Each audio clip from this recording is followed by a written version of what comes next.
जगतकु एड़े प्रेम ईश्वर करिले से आपणा द्वितीय पुत्रंकु देले नरबेशे प्रभु जीशु जगते आसिले हम पाप अंगे नहीं तुसे बलि हेले जे करे विश्वास न होई विनाश अनंत जीवन पाइब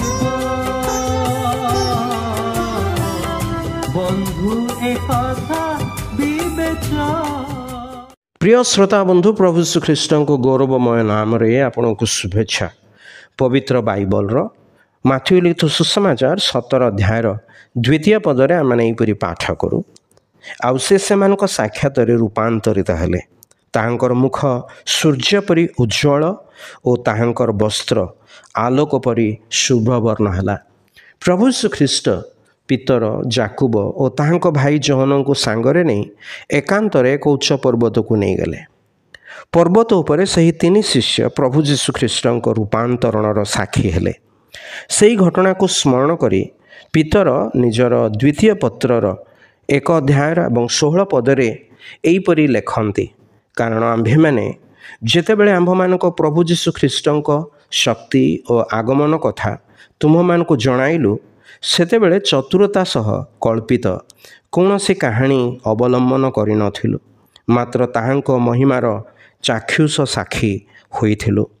प्रभु यीशु ख्रीष्ट सेमानंकु एक उच्च पर्वत को नहीं गले ताहा एक निर्दिष्ट विशेष गुप्त स्थान थिला जहाँ निकटस्थ सहरर बाहर थिला। प्रभु अपना 12 शिष्य मानक मध्यरु केवल 3 जनंकु साथी रे नहीं आगामी राज्य रे तांकर महिमा की प्रकार हबो ता से मानक हारे प्रकाश कले अर्थात यह सेमानक निमंते एक व्यक्तिगत और निजस्व अनुभूति थिला। द्वितीयतः यह एक उच्च स्थान थिला अर्थात साधारण मनुष्यर स्थान मान ओ सीमारू ऊर्ध्वर थिला।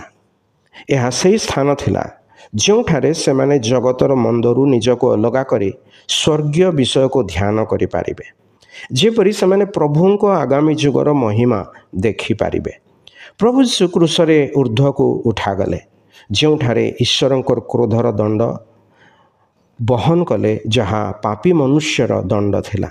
तृतीय दिन रे मृत मान मध्य उत्थित हेले जेपरि जे केही तांकटारे विश्वास करे से परित्राण प्राप्त हुए और निजर विश्वासर चक्षुरे प्रभुंक महिमा देखिपारे। आपण मध्य जेपरि तदनुरूप करिवे आपणक पई ईश्वरक ठारे आमर प्रार्थना।